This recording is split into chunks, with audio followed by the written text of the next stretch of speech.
Bismillahirrahmanirrahim. Assalamualaikum warahmatullahi wabarakatuh. Alhamdulillah. Wassalatu wassalamu ala rasulillah wa ala alihi wa ashabihi wa mawalah. Ashhadu an la ilaha illallah wahdahu la syarika lah. Wa ashhadu anna Muhammadan abduhu wa rasuluhu la nabiyya ba'dah. Sallallahu alaihi wa ala alihi wa ashabihi wa man sara ala nahjihi wa iktafa bi atharihi la yaumil qiyamah, amma ba'd. قال الله تعالى في كتابه الكريم: يا أيها الذين آمنوا اتقوا الله حق تقاته ولا تموتن إلا وأنتم مسلمون. وقال عليه الصلاة والسلام: فإن أصدق الحديث كتاب الله وخير الهدى هدى محمد صلى الله عليه وسلم وشر الأمور محدثاتها فإن كل محدثة بدعة وكل بدعة ضلالة والضلالة أهلها في النار. أعاذني الله وإياكم من النار. Ma'asyiral muslimin wal muslimat, al-ikhwah wal akhwat, a'azzakumullah. Alhamdulillah, kita kembali untuk melanjutkan pembahasan kita, membahas kitab Manhajus Salikin wa Tawdih al-Fiqh fid Din li Fadilati Syekh Abdurrahman bin Nasir As-Sa'di rahimahullah. Di malam ini kita melanjutkan pembahasan kita terkait dengan masalah bab salat Jumat. Telah berlalu pembahasan di halaman 108 dari buku cetakan Ad-Dalil ala Manhajis Salikin, cetakan Dar Ibnul Jauzi. Di halaman 108 dengan judul yang baru, Babu Salatil Jum'ah. Kita sudah baca sampai pada poin 164. Sekarang kita masuk di poin 165.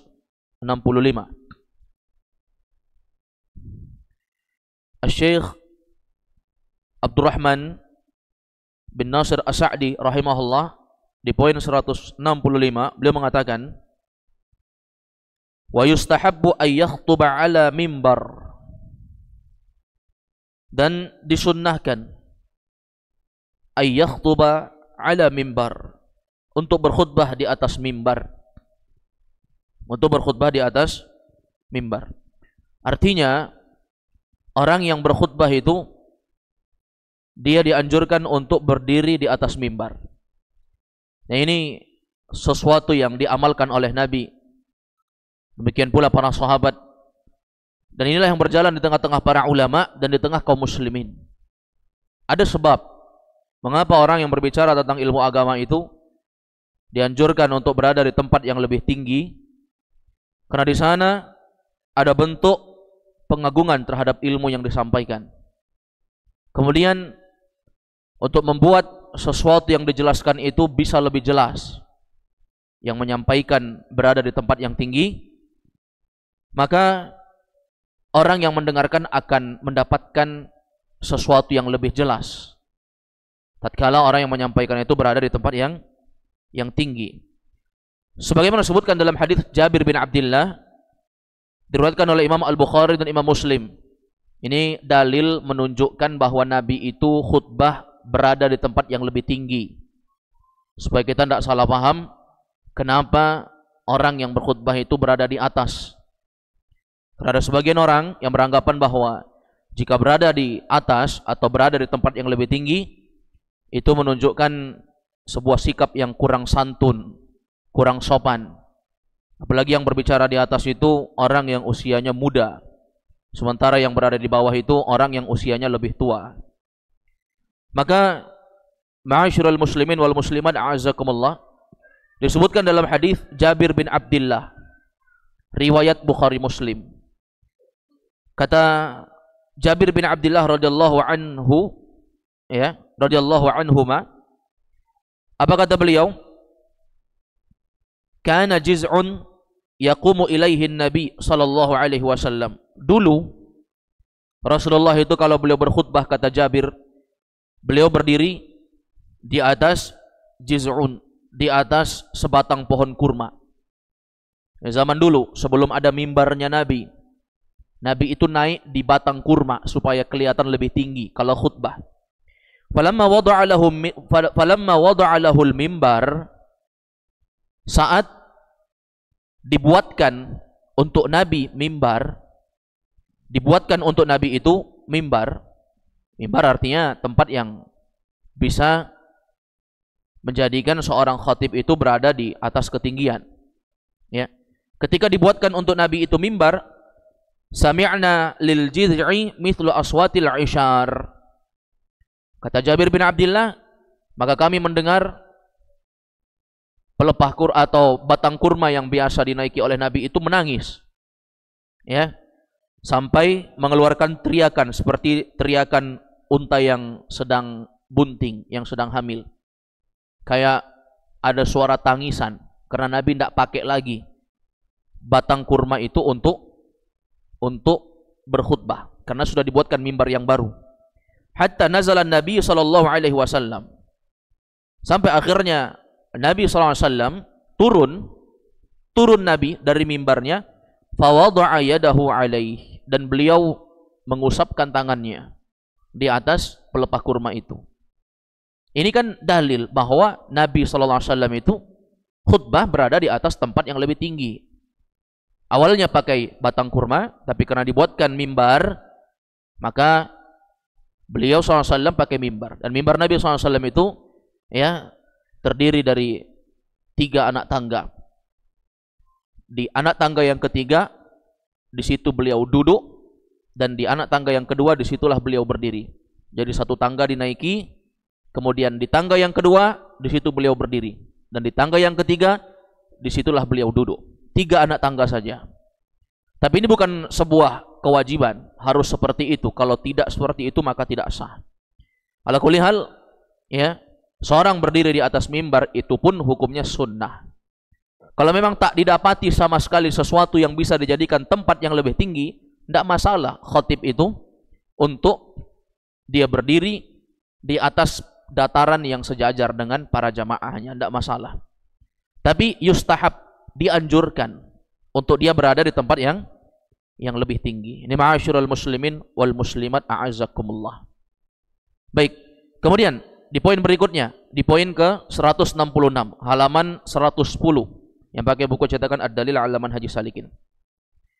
Kata beliau, fa idza sa'ida akbala 'alan nas, fa idza sa'ida akbala 'alan nas fasallama 'alaihim. Apabila beliau sa'ida, naik, akbala 'alan nas. Kalau beliau naik, maksudnya naik di atas mimbar, akbala 'alan nas, maka beliau menghadap kepada manusia. Jadi naik di mimbar itu menghadap dulu kepada manusia tekniknya, fasallama 'alaihim, lalu Nabi mengucapkan salam. Assalamu alaikum warahmatullahi wabarakatuh. Jadi jangan sambil jalan dia assalamualaikum, atau sambil membelakangi assalamualaikum, ini keliru. Banyak khotib-khotib tuh sambil memperbaiki mikrofon yang sedang dia pakai misalnya, ya, dia masih membelakangi orang assalamualaikum, setelah itu duduk. Nah, ini menyelisihi apa yang diamalkan oleh Nabi. Karena Nabi itu akbala 'alan nas, beliau menghadap dulu kepada manusia, baru mengucapkan salam, assalamualaikum warahmatullahi wabarakatuh. Kemudian berikutnya di poin 167, thumma yajlisu, setelah beliau mengucapkan salam, beliau duduk. Ini kaifiat ya bagi orang yang berkhutbah. Setelah mengucapkan salam, dia duduk. Wa yu'adzinul muadzin, lalu muadzin pun mengumandangkan azannya. Paham ini? Jadi kalau duduk khatibnya baru azan. Jangan khatibnya belum duduk, muazzinnya sudah azan. Begitu assalamualaikum buru-buru, karena muazzinnya sudah start, memang sudah begini. Ya, sudah begini memang posisinya. Begitu khatibnya assalamualaikum, langsung dia Allahu akbar dan seterusnya. Ini keliru. Karena sang muadzin itu harus melihat kondisi khatib duduk, fayu'adzinul muadzin, barulah muadzinnya itu mengumandangkan azannya. Jadi ma'asyiral muslimin wal muslimat a'azzakumullah, berdasarkan hadis As-Sa'ib bin Zaid, saya sebutkan di catatan kaki nomor 2 di bawah, berdasarkan hadis As-Sa'ib bin Zaid atau As-Sa'ib bin Yazid radhiyallahu anhu qala, kata beliau, kana nida'u yaumal jum'ah awwalahu idza jalasa al-imam 'ala al-mimbar 'ala ahdi an-nabi sallallahu alaihi wasallam wa Abi Bakar wa Umar radhiyallahu anhuma, akhrajahu al-Bukhari.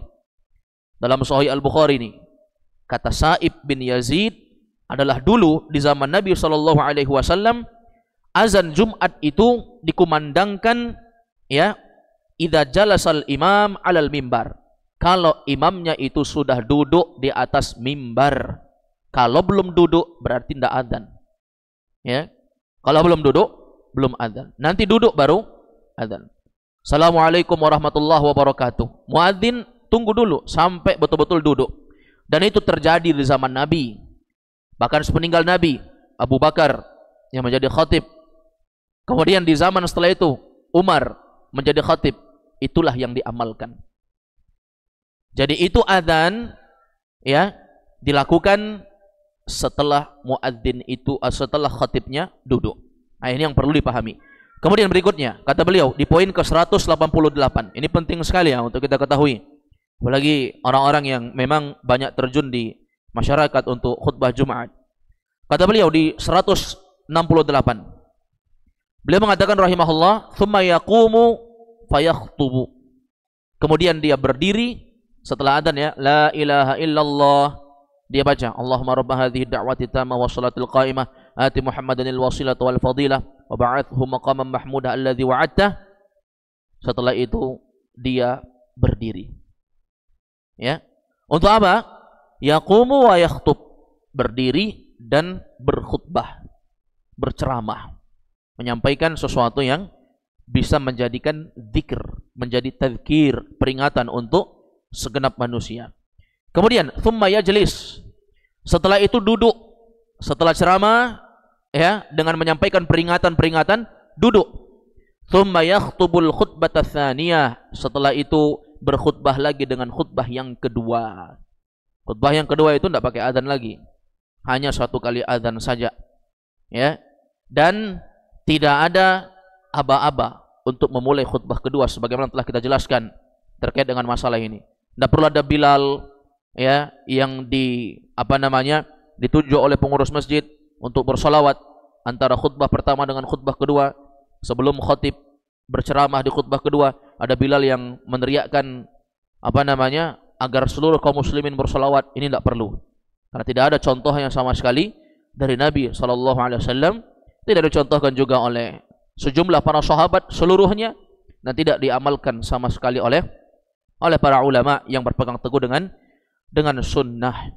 Karena bersolawat itu tidak ada tempat yang khusus ya. Bersolawat di hari Jumat itu bisa dilakukan kapan saja di tempat-tempat yang diperbolehkan. Adapun tempat pengkhususan ya antara khutbah pertama dengan khutbah kedua, maka ini adalah sesuatu yang tidak sama sekali diamalkan oleh Nabi dan para sahabatnya ridwanullah alaihim ajma'in. Kemudian ma'asyiral muslimin wal muslimat a'azzakumullah, disebutkan ya di dalam hadis Abdullah bin Umar. Di situ menjelaskan terkait dengan khutbah setelah duduk khutbah kedua. Apa dalilnya? Di catatan kaki nomor 3. Kata beliau li hadits Ibnu Umar radhiyallahu anhuma. Ini berdasarkan hadis Abdullah bin Umar radhiyallahu anhuma. Apa kata Abdullah bin Umar?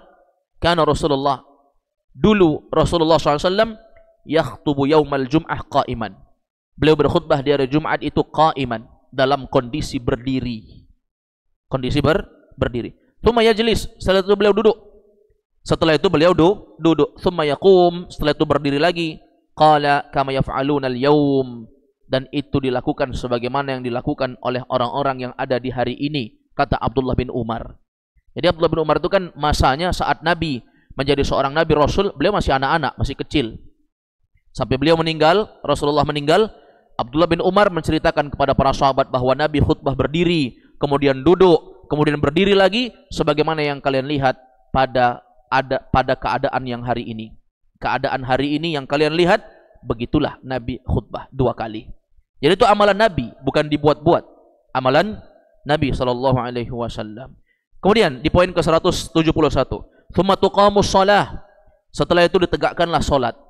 Setelah selesai khutbah kedua ditegakkan salat. Ya, ditegakkan salat. Ini ma'asyiral muslimin wal muslimat a'azzakumullah. Ada beberapa amalan yang biasanya dilakukan oleh seorang khatib ya. Di antaranya dia berdoa, maka ini tidak masalah kalau dia mau berdoa. Di antaranya dia mengajak untuk bersolawat kepada Nabi, tidak apa-apa. Atau mengingatkan keutamaan solawat di hari Jumat. Man shalla alayya wahida sallallahu alaihi asyara siapa yang salawat kepadaku 1 kali, kata Nabi, maka Allah akan memuji dan menyanjungnya di sisi makhluk-makhluk yang tentunya mulia dan dekat bersama Allah sebanyak 10 kali. Itu tidak apa-apa. Atau dia memberikan wasiat takwa, tidak apa-apa. Tapi jangan takalluf, jangan terlalu berlebihan dalam masalah ini. Sampai menganggap kalau tidak ada doanya di akhir berarti tidak sah. Sampai menganggap bahwa kalau tidak ada kalimat usikum wa nafsi bitaqwallahi azza wa jalla faqad fazal muttaqun, kalau tidak ada itunya maka tidak sah. Ini tentunya kekeliruan. Ya. Atau kalau habis ceramah harus ada aqimus shalah, kalau tidak sah misalnya. Ini tentunya keliru yang seperti ini. Ini terlalu berlebihan dalam masalah yang seperti ini. Tapi ingat jamaah, walaupun itu adalah sesuatu yang bentuknya diperbolehkan saja, karena Nabi SAW ketika berkhutbah, beliau SAW itu hanya menyampaikan peringatan untuk seluruh manusia. Adapun yang berjalan di tengah-tengah masyarakat kita di Indonesia zaman sekarang, ya, diantaranya apa yang berjalan di tengah-tengah mazhab Syafi'i, di tengah masyarakat, bahwa di khutbah kedua itu dianjurkan untuk memberikan wasiat takwa, kemudian memberikan sholawat dan berdoa, maka hendaknya kita tidak menyelisih itu untuk lebih menjaga kebersamaan, ya, karena kalau kita lakukan pun tidak masalah, insya Allah itu bukan sesuatu yang bermasalah. Jadi kita amalkan sesuatu yang memang beredar di tengah masyarakat, jangan kita menyelisihi. Biasanya keumuman orang itu kalau khutbah Jumat itu ada doanya, jangan kita tidak doa, itu kan nyari ribut namanya. Walaupun dari segi keabsahan khutbah itu sah-sah saja, tapi itu sudah berjalan di tengah masyarakat, orang akan heran nanti nggak ada doa, tiba-tiba subhanakallahumma wa bihamdik asyhadu an la ilaha illa anta astaghfiruka wa atubu ilaik, sudah habis itu turun, orang heran, nggak ada doanya ini. Apalagi dia mengamalkan sesuatu di tengah-tengah orang yang biasa ngamalkan perkara yang berbeda dengan yang dia lakukan, maka jangan lakukan sesuatu yang menyelisihi. Selama perkara itu memang sudah beredar di tengah masyarakat dan itu tidak menyelisihi sunnah amalan Nabi, maka lakukanlah, karena menjaga kebersamaan itu lebih baik daripada kita menampakkan sesuatu yang sebenarnya itu adalah sunnah, tetapi itu akan menyebabkan keributan di tengah-tengah orang banyak. Ya, nah ini mesti dipertimbangkan hal-hal yang seperti ini. Jadi kita harus paham apa yang beredar di tengah masyarakat. Kalau masyarakat Indonesia itu biasanya sami'allahu liman hamidah, tangannya turun ke bawah, ya. Padahal kalau kita lihat amalan-amalan para ulama, demikian pula yang diamalkan oleh sebagian para sahabat, ketika mereka sami'allahu liman hamidah, maka mereka mengembalikan tangannya di posisi saat mereka sedang sholat. Kalau mereka menyimpannya di dada, maka mereka kembali bersedekap. Sami'allahu liman hamidah, mereka bersedekap. Tapi kalau memang itu sesuatu yang tidak diamalkan oleh masyarakat umum, dan kalau kita lakukan jangan sampai itu akan membuat keributan karena belum pernah ada penjelasan kemudian diamalkan, maka kita tidak lakukan itu. Tidak lakukan itu. Kemudian di poin yang berikutnya, poin 172 di halaman 111, kata beliau, fa yusalli bihim rak'atain, setelah itu beliau salat 2 rakaat. Maksudnya apa? Beliau salat 2 rakaat. Setelah khutbah salat 2 rakaat. Coba perhatikan di sini. Di sini menggunakan satu domir saja, yaitu domir huwa, ya, yusalli, kemudian yakhtub, yajlis, yaqum. Itu kan artinya dia. Maksudnya apa? Maksudnya dia yang berkhutbah dan dianjurkan dia juga yang imam. Ini pada asalnya. Karena kalau kita lihat amalan Nabi, kalau Nabi SAW berkhutbah, beliau yang imam. Kecuali masjidnya telah menetapkan. Ini penting juga ini. Ya, kalau ada di sini yang sering khutbah di luar, perhatikan pengurus masjid itu kalau menyampaikan protokolnya. Kalau sudah disampaikan, yang bertindak sebagai muadzin Bapak Fulan bin Fulan, yang bertindak sebagai khatib Bapak Fulan bin Fulan, yang bertindak sebagai imam Bapak Fulan bin Fulan. Jangan kita tidak perhatikan itu. Nanti sudah disebut namanya, ternyata orangnya sudah datang, yang bertugas sebagai imam sudah datang, atau ada memang imam tetap yang menjadi imam rawatib di masjid tersebut dan sudah ditetapkan dia. Tapi karena kita nggak mendengarkan itu, kita khutbah, kemudian kita yang imam. Akhirnya yang sudah ditunjuk jadi imam itu kecewa dia. Ya, apalagi dia sudah datang dari jauh, sudah dia siapkan hafalannya misalnya, sudah disiapkan nada terbaiknya untuk mengimami manusia, ya, maka kalau memang sudah ditetapkan, kita tidak melakukan itu. Tapi pada asalnya yang paling afdal yang khutbah dia yang imam. Kalau dia mampu. Kalau dia tidak mampu tidak apa-apa, karena biasanya orang sudah khutbah itu sudah capek, susah lagi mengimami orang. Ada yang habis suaranya, atau ada sebagian khatib itu yang memang tidak punya skill untuk mengimami orang banyak. Dia bisa berceramah, tapi kalau berkhutbah, kalau mengimami orang banyak, biasanya mungkin dia cenderung gugup, atau hafalannya tidak banyak, atau banyak hafalannya tapi suaranya tidak seenak imam rawatib yang biasa. Maka tidak apa-apa untuk dia persilahkan kalau memang dia merasa bahwa dia tidak mampu saat itu. Tapi pada asalnya yang menjadi imam adalah khatib, sebagaimana Nabi sallallahu alaihi wasallam. Kemudian berikutnya, poin 173. Yajharu fihi bil qiraah.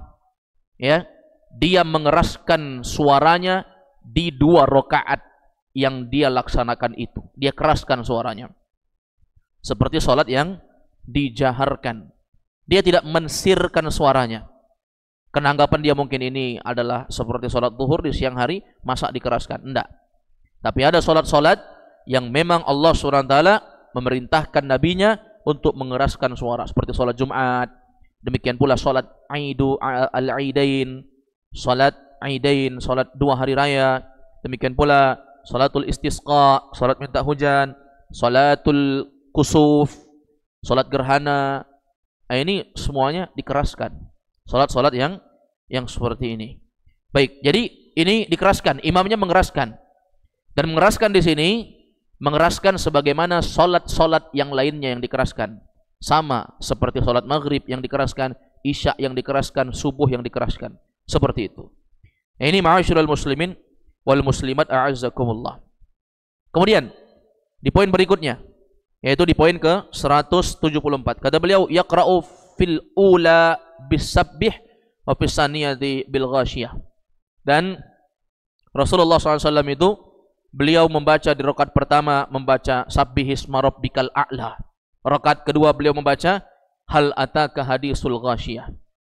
Ini biasanya diamalkan Nabi, walaupun Nabi itu bukan cuma itu hafalannya. Jadi jangan kita anggap ini Pak Imam pasti baca sabbihis, rakaat kedua al-ghasyiyah, itu aja yang dia baca. Jangan cuma itu yang dia hafal. Enggak. Tapi kadang ada orang yang memang hafalnya memang mengikuti Nabi. Nabi mengamalkan itu yang diamalkan oleh seluruh kaum muslimin. Dan Nabi memang biasanya membaca itu kalau hari Jumat. Jadi kadang hafalan orang itu banyak, 30 juz dia hafal. Tapi dia baca sabbihis rakaat pertama. Dia baca al-ghasyiyah. Kenapa itu? Mencontoh amalan Nabi. Apa hadisnya? Hadisnya adalah hadis An-Nu'man bin Bashir. Hadis Nu'man bin Bashir, ya, sahabat Nabi SAW radhiyallahu anhu. Apa kata Nu'man bin Bashir? Kata beliau, kan Rasulullah yaqra'u fil aidain. Silakan dilihat di catatan kaki nomor 3. Kata beliau, Rasulullah SAW yaqra'u fil aidain wa fil jum'ah.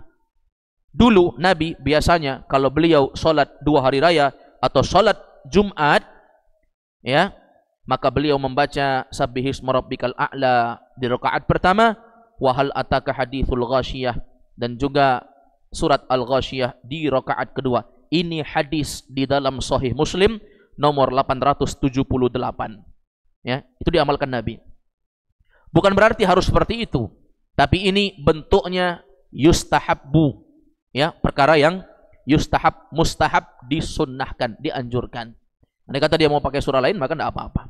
Sebagaimana yang disebutkan juga dalam riwayat, sebagaimana diriwayatkan oleh Imam Muslim di dalam hadis yang lain, dari hadis Ibnu Abi Rafi', hadis Ibnu Abi Rafi', bahwa disebutkan di situ Rasulullah SAW salat di hari Jumat dengan surah pertamanya surah Al-Jumu'ah, ya, rakaat keduanya surah Al-Munafiqun. Surah Al-Jumu'ah rakaat pertama, rakaat keduanya Al-Munafiqun. Ini juga datang dalam Sahih Muslim dari hadis Ibnu Abi Rafi' radhiyallahu anhu bahwa beliau membaca itu. Makanya Syekh Abdul Rahman juga mengatakan di sini, au bil jum'ati wal munafiqin, atau dia boleh membaca rakaat pertama Al-Jum'ah, rakaat kedua surah Al-Munafiqun. Ya, mungkin kalau dibaca Al-Jum'ah atau Al-Munafiqun dia baca dengan bacaan santai, apalagi disebutkan dalam riwayat itu Nabi kalau mengaji, ya, dengan tenang, ya, membaca Al-Fatihah, Bismillahirrahmanirrahim, Alhamdulillahi Rabbil Alamin. Beliau berhenti sejenak. Ar-Rahmanir Rahim. Berhenti sejenak. Beliau memutus-mutus. Itu yang diamalkan oleh Nabi. Bayangkan kalau yang dibaca surah Al-Jum'ah, rakaat pertama.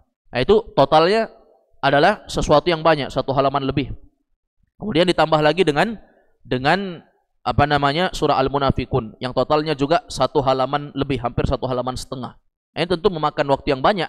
Cocoklah yang disebutkan oleh sebagian sahabat, kalau Nabi SAW khutbah, maka khutbahnya pendek, bacaannya panjang. Kalau yang dibaca surah Al-Jum'ah dan Al-Munafikun. Tapi kalau dibaca Sabihis Al-Ghasyiyah, ya tentu khutbahnya pasti lebih panjang. Ini ma'asyiral muslimin wal muslimat a'azzakumullah. Itu diamalkan Nabi dua-duanya. Tapi ingat, ini semua adalah bab keutamaan, bukan kewajiban. Apalagi kita katakan itu adalah sesuatu yang merupakan syarat sahnya sholat Jumat. Tidak. Kemudian berikutnya, di poin ke-175. Wa yustahabbu liman atal jum'ah, dan disunnahkan bagi orang yang mendatangi sholat Jumat. Ini terkait dengan masalah sunnah-sunnah orang yang mendatangi Jumat. Yang pertama apa? Al-awwal yaghtasil. Yang pertama yaitu dia mandi. Nah, ini sesuatu yang sangat-sangat dianjurkan untuk dia mandi. Maka sebagian ulama mengatakan bahwa itu adalah wajib berdasarkan hadis Nabi SAW, ya, bahwa Nabi SAW mengatakan ghuslu yaumil jum'ah wajibun ala kulli muhtalim. Mandi di hari Jumat untuk mendatangi sholat Jumat itu hukumnya wajib bagi seorang yang telah mimpi basah, telah baligh, maka wajib untuk dia mandi, ya. Walaupun ma'asyiral muslimin a'azzakumullah, beliau mengatakan di sini yustahabbu, disunnahkan, artinya betul-betul dianjurkan. Ini betul-betul dianjurkan. Nah, ini sesuatu yang diamalkan oleh Nabi sallallahu alaihi wasallam, yaitu beliau mandi kalau ingin mendatangi sholat Jumat. Kemudian berpindah ke halaman 112. Kata beliau di poin yang kedua, wa yatatayyab. Yang kedua yang disunnahkan bagi orang yang mendatangi Jumat, yaitu dia memakai wangi-wangian. Yatatayyab, memakai wangi-wangian. Ya. Yang ketiga, wa yalbasa ahsana siyabihi, memakai pakaian yang terbaik. Yang mana baju kita paling mahal? Yang mana baju kita paling bagus? Pakai itu. Itulah yang dipakai Nabi Sallallahu Alaihi Wasallam. Walaupun Nabi SAW itu punya pakaian, bukan pakaian yang sangat istimewa, yang orang akan membedakan, inilah Nabi. Ya, kalau zaman sekarang, ini ustadznya. Enggak. Tapi dia berpenampilan sebagaimana layaknya orang-orang biasa. Bahkan disebutkan dalam riwayat, banyak orang yang tidak tahu yang mana Nabi. Ya, bahkan seorang Badui datang kepada Nabi. I'dilu, dia katakan. I'dilu ya Muhammad. Adillah engkau wahai Muhammad, dia katakan. Teriak-teriak. Padahal Nabi situ. Ada Nabi. Dia kira nggak ada Nabi. Dia bilang adillah wahai Muhammad, adillah wahai Muhammad. Padahal ada Nabi situ. Dia tidak tahu. Karena Nabi berpenampilan seperti orang biasa. Dan pakaian yang paling baik itu bukan pakaian yang paling baik di mata manusia, tapi pakaian yang paling baik yang kita miliki. Kalau memang itu yang kita punya, itu yang terbaik, itu yang kita pakai. Tidak perlu kita memaksakan diri harus beli baju yang harga 1 juta. Ini khusus untuk sholat Jumat, supaya kita dibedakan dengan orang yang lain. Ya, layaknya sebagian orang kan ada baju khusus dia. Ini baju khusus nih untuk mendatangi undangan. Pokoknya ini baju harga 2 juta. Ini kalau datang ke acara-acara pernikahan harus pakai ini. Supaya beda dari orang yang lain. Nah, ini tidak seperti itu. Apa yang dia punya itu yang terbaik, maka dia memakainya. Disebutkan di catatan kaki nomor nomor 1, ya. Di bagian bawah di situ disebutkan li hadithi Abi Dzar, di bagian pertengahan kalau di buku kita ini. Li hadithi Abi Dzar radhiyallahu anhu anna Nabiy sallallahu alaihi wasallam annahu qala. Dalam hadis Abu Dzar radhiyallahu anhu yang diriwayatkan oleh Imam Ahmad dan Ibnu Majah, Rasulullah sallallahu alaihi wasallam bersabda. Ini kata Nabi. Apa kata Nabi? Man ightasala yaumal jum'ah, siapa yang mandi di hari Jumat, fa ahsana tahurahu, kemudian dia memperbaiki wudunya. Dia mandi kemudian dia perbaiki cara mensucinya, berwudunya dia perbaiki, dia perbagus. Walabisa min ahsani siyabihi, lalu dia pakai pakaian yang terbaik yang dia punya. Wa masama kataballahu lahu min tibi ahlihi, lalu dia memakai wangi-wangian apa yang Allah telah mudahkan baginya dari wangi-wangian keluarganya. Dia pakai. Itu yang ada di rumahnya parfum dia pakai itu. Itulah yang terbaik. Ada orang parfum tuh jamaah dia pakai, suami istri, anaknya pun pakai itu. Ya udah, itu yang dia punya, keluarganya, itu yang dia pakai. Pakai baju terbaik, kemudian pakai wangi-wangian, kata Nabi. Kemudian summa atal jum'ah, setelah itu dia mendatangi sholat Jumat, walam yaghli, dan dia tidak melakukan sia-sia saat dia di masjid. Nggak cerita saat khutbah lagi berlangsung, nggak main HP saat khutbah berlangsung atau tidur, ya. Walam yufarriq bainas nain, setelah itu dia tidak memisahkan antara dua orang. Dia nggak misahkan antara dua orang. Maksudnya apa?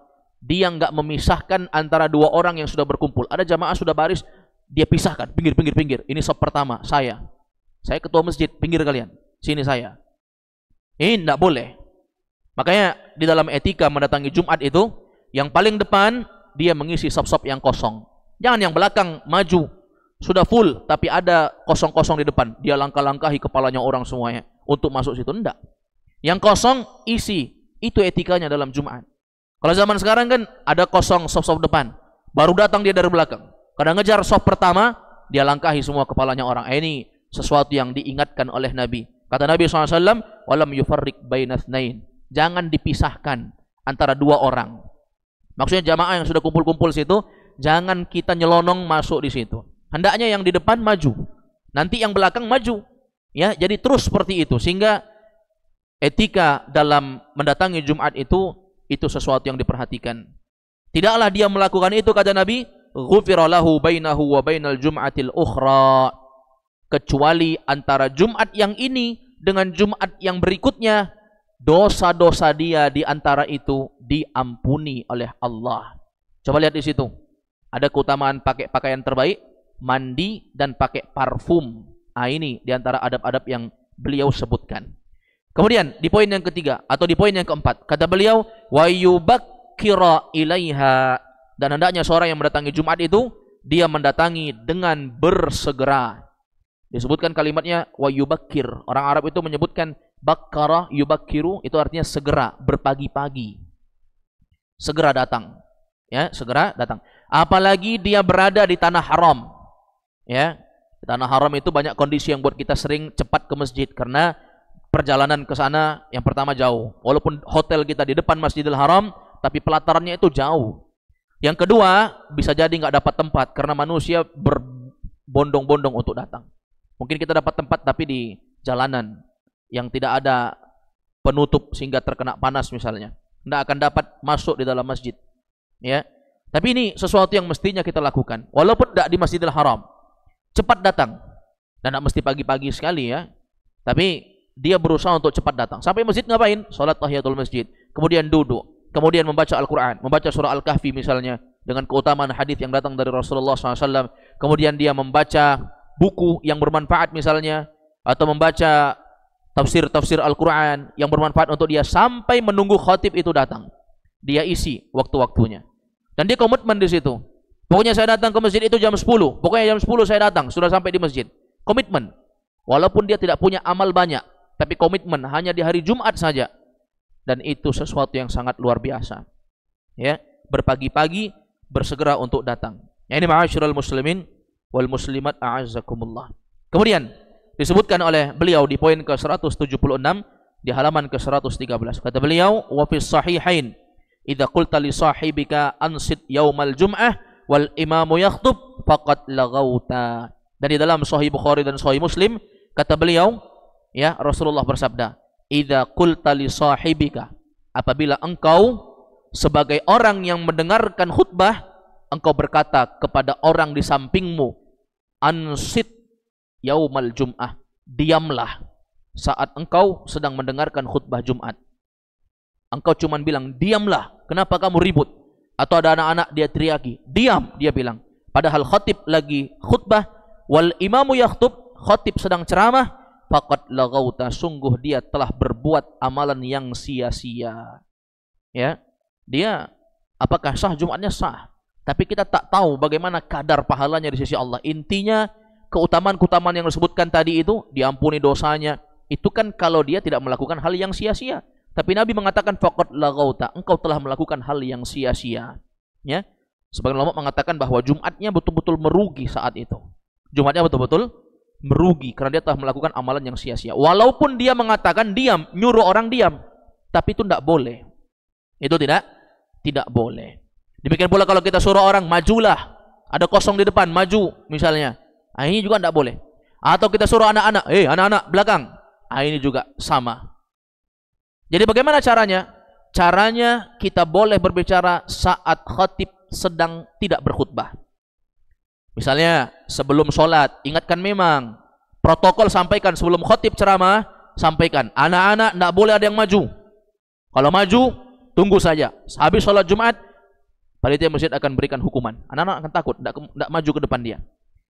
Kemudian tempat yang kedua, yang diperbolehkan berbicara, saat khatib duduk antara khutbah pertama dan kedua, itu boleh. Ya, jadi kalau mau bicara, tunggu dulu, duduk khatibnya. Kemudian berbicara, yang kosong suruh orang maju, majulah. Atau anak-anak, mundur, keluar, misalnya, cepat berbicara. Maka itu diperbolehkan. Karena di zahir hadis, Nabi mengatakan sallallahu alaihi wasallam, ya, apabila seorang mengucapkan diamlah kepada saudaranya sementara khatib sedang berceramah, maka sungguh dia telah melakukan sia-sia. Mafhum kita, pemahaman kita, kalau khatib tidak ceramah, tidak sedang berbicara, berarti boleh untuk berbicara. Paham ini? Ini ma'asyiral muslimin wal muslimat a'azakumullah. Terakhir, di poin ke-177, menutup pertemuan terkait dengan bab khutbah Jumat, beliau mengatakan, wa dakhala rajulun yaumal jum'ah wan nabiyyu yakhtub faqala shallaita qala la qala kum fasalli rak'atain muttafaqun alaih. Dan pernah suatu kejadian disebutkan dalam hadis, ya, di dalam hadis disebutkan ada seorang laki-laki yang datang di hari Jumat sementara Nabi sedang khutbah. Nabi sedang khutbah berarti sudah mulai ceramah ini. Kemudian ada laki-laki masuk. Faqala, maka Nabi memanggil dia. Nabi lagi di atas mimbar ini ceramah. Dia masuk. Maka Nabi SAW langsung memanggil dia. Shallaita, apakah engkau telah sholat? Maksudnya sholat apa di sini? Apakah engkau telah sholat? Kan nggak mungkin sholat Jumat. Kan sholat Jumat belum selesai. Orang lagi ceramah. Sholat apa di sini? Tahiyatul masjid. Apakah engkau telah sholat? Qala la, kata orang ini belum, ya Rasulullah. Qala kum fasalli rak'atain. Karena dia langsung duduk ya. Maka Nabi mengatakan kum fasalli rak'atain. Berdirilah dan sholatlah 2 rakaat. Sholat sunnah tahiyatul masjid. Baru dia duduk. Ini ada satu hadis terkait dengan masalah sholat Jumat ya, yaitu hadis Abu Hurairah radhiyallahu anhu yang juga di pekan kemarin ada yang bertanya dan menanyakan tentang masalah keutamaan mendatangi Jumat. Hadis Abu Hurairah yang diriwayatkan oleh Imam Al-Bukhari dalam Sahih Al-Bukhari, demikian pula Imam Muslim dalam Sahih Muslim. Kata Rasulullah SAW, man ightasala yaumal jum'ah ghuslal janabah. Siapa yang mendatangi Jumat kemudian dia mandi, siapa yang mandi untuk mendatangi Jumat dan dia mandi sebagaimana mandinya orang yang junub, atau memang sengaja dia junub di pagi hari itu untuk mandi agar wajib dia mandi, tsumma raha, kemudian dia berangkat pergi untuk Jumat, maka annama qarraba badanah, maka seakan-akan dia telah berkurban seekor unta yang sangat spesial untuk Allah Subhanahu wa taala. Itu pahala kelompok pertama. Wa man raha fi sa'ati tsaniyah fa ka'annama qarraba baqarah. Kata Nabi SAW, siapa yang datang di kelompok yang kedua. Tadi kelompok pertama, kelompok kedua yang datang, ya, maka ka'annama qarraba baqarah, seakan-akan dia berkurban seperti mengorbankan 1 ekor sapi. Pahala dia seperti itu, seperti orang yang kurban 1 ekor sapi. Luar biasa nih, orang bertujuh, ya, baru bisa dia cuma datang Jumat kelompok kedua seperti kurban sapi. Wa man raha fis salisah fa ka'annama qarraba kabshan aqran. Siapa yang mendatangi Jumat di kelompok yang ketiga, maka dia seakan-akan telah berkurban seperti berkurban dengan 1 ekor kambing jantan yang bertanduk. Ini yang paling afdal ya, kambing yang jantan dan dia bertanduk. Itu hewan kurban yang paling afdal. Wa man raha fi sa'atir rabi'ah fa ka'annama qarraba dajjajah. Siapa yang dia mendatangi Jumat, pergi mendatangi Jumat di kelompok yang keempat, maka seakan-akan dia telah berkurban seperti mengorbankan seekor ayam. Ayam yang dia kurbankan. Ya, maksudnya ini bukan dalil membolehkan kurban pakai ayam ya. Dan salah paham, berarti boleh. Ini buktinya. Nah, ini beda cerita ini. Makanya belajar itu harus ada bimbingan, bukan karena baca terjemahan saja. Kemudian, wa man raha fi sa'atil khamisah. Siapa yang datang di kelompok yang kelima? Faka'annama qarraba baydah. Seakan-akan dia telah mengorbankan baydatun. Apa baydah? Telur. Ya. Seperti dia mengorbankan telur. Ada pahalanya, tapi kecil pahalanya. Nah, ini kira-kira kita kelompok yang mana ini? Kelompok unta, sapi, atau kambing, ayam, atau telur. Ini apa namanya, sesuaikan dengan diri kita masing-masing. Fa idza kharajal imam hadaratil malaikah yastami'una dzikr. Dan apabila imam itu keluar untuk berkhutbah, datang ke masjid, hadaratil malaikah, maka malaikat pun ikut hadir, yastami'una dzikr, untuk mendengarkan zikir. Makanya kalau masuk masjid jangan lagi cerita-cerita masalah ini dan itu yang tidak bermanfaat. Lakukan saja amal-amal bermanfaat, karena saat itu juga dihadiri oleh para malaikat. Dan di sini kita lihat dari hadis Rasulullah SAW mengatakan, fa idza kharajal imam, apabila imam itu keluar. Maksudnya apa? Menunjukkan bahwa seorang imam itu kalau sampai masjid dia langsung khutbah. Itu yang diamalkan Nabi. Nabi rumahnya dekat dengan masjid.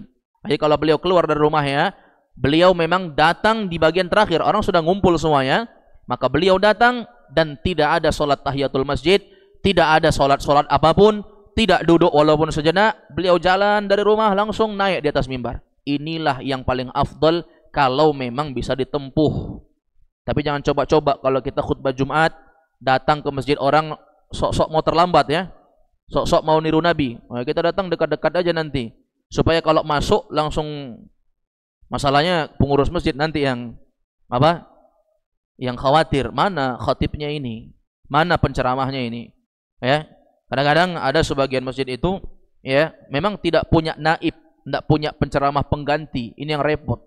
Ya. Makanya kita selaku pengurus-pengurus masjid harus betul-betul berlatih juga untuk ya menyampaikan 1-2 faedah untuk menggantikan khatib. Ya, menggantikan khatib. Siapa tahu khatib itu berhalangan, apakah karena sakit atau tiba-tiba qadarullah mendadak ada halangan, maka kita siap untuk menggantikan. Karena kalau bukan kita siapa lagi? Ya, masa kita suruh orang-orang yang nggak pernah ikut pengajian, yang kalau ceramah hanya berbicara tentang khurafat, ya ini tentang masalah agama, maka kitalah yang paling afdal untuk menyampaikan dibandingkan orang-orang yang jauh dari pemahaman ilmu agama. Baik, Allahu a'lam, ini pembahasan singkat terkait masalah salat Jumat, terkait dengan hukum-hukum, demikian pula adab-adab yang mesti diperhatikan serta hal-hal yang disunnahkan dalam masalah ini. Hadza huwa wa sallallahu wasallam ala nabiyina Muhammad wa ala alihi wa sahbihi wasallam.